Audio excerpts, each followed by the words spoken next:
Buenos días, estudiantes del grado séptimo. En este video entonces daremos continuidad al trabajo que venimos realizando acerca de los números racionales. Vamos a enfocarnos en un primer momento en dialogar acerca de cómo se clasifican los números racionales. Recordemos que los números racionales son todos aquellos que pueden ser escritos en forma de fracción. Dentro de ellos encontramos también los números decimales exactos, periódicos puros y periódicos mixtos. En este caso entonces nos detendremos en hablar acerca de lo que son los números racionales positivos, negativos, nulos y enteros. Dentro de los números racionales positivos señalamos entonces que son aquellos donde el numerador y el denominador tienen el mismo signo. Por lo tanto, podemos encontrar dos tipos de racionales que nos conducen a números positivos. La primera fracción, donde el numerador y el denominador ambos tienen signo negativo, diremos entonces que esta fracción es un número positivo, y la segunda fracción, donde el numerador y el denominador aparentemente no tienen un signo visible, pero cada uno es como si estuviera acompañado de un signo más. Por lo tanto, también este tipo de fracción es un número racional positivo. Los números racionales negativos son aquellos donde el numerador y el denominador tienen diferente signo. Entonces podemos encontrar, por ejemplo, que en la primera fracción el signo menos acompaña el numerador y en la segunda el signo menos acompaña el denominador. Por lo tanto, ambas fracciones o ambos números racionales son negativos. Encontramos también los números racionales nulos. Son aquellos donde el numerador es igual a 0. Es importante señalar solamente el numerador. Por lo tanto, de alguna manera no nos interesa lo que pasa con el denominador. Es decir, el denominador puede ser cualquier número menos el 0. Eso sí es importante que lo consideremos. Y diremos que en este caso es nulo porque el resultado de esta fracción es igual a 0 en ambos casos. Y por último, encontramos los números racionales enteros, que son aquellos donde el denominador es igual a 1 o el numerador es múltiplo del denominador. ¿Qué significa que el numerador sea múltiplo del denominador? Dicho de otra manera, que el 28, en este caso, pertenece a la tabla del 4. Y que buscamos un número que multiplicado por 4 nos dé 28. En este caso, entonces, sería el número 7. Por lo tanto, cuando el resultado es exacto, decimos que el racional es un número entero, es un racional entero. Y podemos encontrar también donde la fracción sea negativa, pero entonces en este caso el 36 también hace parte de la tabla del 4 y el número que multiplicado por 4 da 36 es el 9. Como la fracción es negativa, entonces el resultado de esta fracción también va a ser negativo, en este caso menos 9. Por otro lado, vamos entonces a hablar acerca de cómo podemos representar un número racional en un número decimal.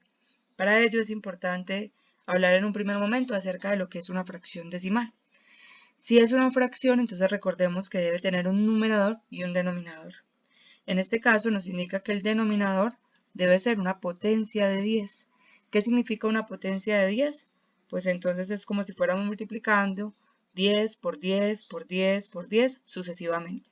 Por lo tanto, dicho de otra manera, sería el 1 acompañado de varios ceros, sin importar cuántos ceros tenga. En este caso, 45 décimos es una fracción decimal, 234 milésimos es una fracción decimal, y menos 1128, 100 milésimos, es una fracción decimal. Observemos que en el denominador siempre está el 1 acompañado de una diferente cantidad de ceros. Tanto las fracciones decimales pueden ser positivas como negativas, como lo mencionamos anteriormente. Y entonces podemos transformar una fracción decimal a un número decimal. Para ello es importante tener en cuenta lo siguiente. La cantidad de ceros que hay en el denominador nos indican cuántos números deben estar después de la coma. ¿Cómo hacemos entonces nuestra transformación de una fracción decimal a un número decimal? Tomamos el numerador, en este caso el 76, lo escribimos sin la coma y luego, como hay un número 0 en el denominador, eso significa que debe quedar un número después de la coma. Por lo tanto, debemos colocar la coma entre el 7 y el 6. Y diríamos que la fracción 76 décimos es igual al número decimal 7,6. Ahora, si la fracción es negativa, entonces el número decimal también va a ser negativo y hacemos entonces el mismo procedimiento. Escribimos el numerador sin la coma en un primer momento, entonces el número 8347 lo escribimos sin la coma y luego, como hay dos ceros en el denominador, eso nos indica que deben quedar dos números después de la coma.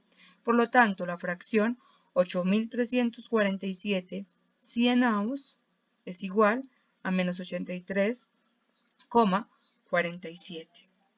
Y por último, entonces tenemos la fracción decimal, 581 milésimas. Entonces, hacemos el mismo procedimiento. Escribimos el número 581 sin la coma, pero entonces en esta fracción decimal, si observamos, hay algo particular. Cuando colocamos la coma, para que queden los tres números después de la coma, observamos que a la izquierda debemos agregar un 0. Es decir, la coma nunca puede quedar sola, ni a la derecha ni a la izquierda en este caso. Por lo tanto, como al ubicar la coma, quedan los tres números que tenemos en el numerador a la derecha, entonces debemos agregar un 0 y por lo tanto la fracción 581 milésimas es igual a 0,581. Entonces, la idea de la actividad número 7 es precisamente que podamos transformar cada fracción decimal a un número decimal. Entonces, si seguimos la lógica que veníamos hablando en el paso anterior, tenemos el número menos 249 milésimos, entonces eso nos indica que debemos tener tres números después de la coma, por lo tanto, escribimos el 249, al ubicar la coma para que queden los tres números después de ella, entonces debemos agregar el número 0. Y como la fracción es negativa, significa que el número decimal también va a ser negativo. Y lo mismo ocurre en esta fracción. Tenemos entonces el número 12 sobre 100, por lo tanto, deben quedar dos números después de la coma. Escribimos el número 12, ubicamos la coma, de tal manera que queden dos números después de ella, y debemos agregar un 0 adelante. Por último, entonces vamos a mirar cómo podemos ubicar en una tabla de posición los números decimales. Si nosotros entonces recordamos los números que normalmente solemos escribir sin la coma, los hemos venido nombrando según la tabla de posición, que en este caso para nosotros corresponde a comenzar desde la derecha hacia la izquierda, señalando que a la derecha están las unidades, luego siguen las decenas, luego siguen las centenas, luego siguen las unidades de 1000, las decenas de 1000, las centenas de 1000, etc., dependiendo de la cantidad de números que tengamos a la izquierda. Los números decimales entonces los reconocemos porque tienen un punto o una coma decimal que los diferencia entonces de los números, en este caso naturales o enteros. Hacia la izquierda, entonces, la tabla de posición funciona como observábamos con el número 327. Todo lo que esté a la izquierda del punto o la coma decimal, entonces va a ser unidades, decenas, centenas, unidades de 1000, etc. Y hacia la derecha, entonces, el primer número que aparece después de la coma o del punto decimal lo vamos a llamar décimos, luego van a seguir los centésimos, los milésimos, y si vamos aumentando entonces un 0 a esta fracción, entonces el número que seguiría sería el 10.000, por lo tanto seguiría 10 milésimos. Si aumentamos uno más sería el 100.000, entonces sería 100 milésimos y así sucesivamente. De esa manera entonces podemos decir, el número que está a la izquierda del punto decimal es un número entero. Si vamos hacia la izquierda, cada número vale 10 veces más, ¿sí?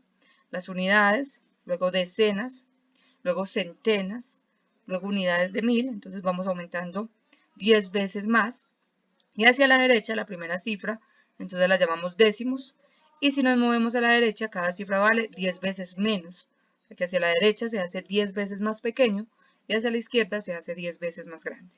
¿Cómo vamos a ayudarnos entonces para ubicar los números decimales? Vamos a construir una tabla que llamamos una tabla de posición. La coma o el punto decimal va a ser entonces nuestra referencia para ubicar el número. Si tenemos entonces en este caso el número 234,11, entonces ubicamos el número 234, recordando que entonces el 4 son las unidades, el 3 son las decenas, el 2 son las centenas, colocamos la coma y hacia la derecha tenemos una décima, una centésima, ¿sí? Los demás espacios, entonces los dejamos vacíos. En el segundo número tenemos el número 1367,345. Entonces el 7 iría en las unidades, 6 decenas, 3 centenas, 1 unidad de 1000. Y hacia la derecha seguimos décimas, centésimas, milésimas, 10 milésimas y así sucesivamente. Por ahora vamos entonces solamente a ubicarlos en la tabla de posición. Ya más adelante entonces observaremos cómo podemos leerlos y escribirlos de acuerdo a la posición que ocupan los números decimales. Recuerden entonces que estoy atenta a cada una de sus inquietudes. Los invito a trabajar con mucho compromiso en las actividades que venimos realizando. Muchas gracias y feliz día.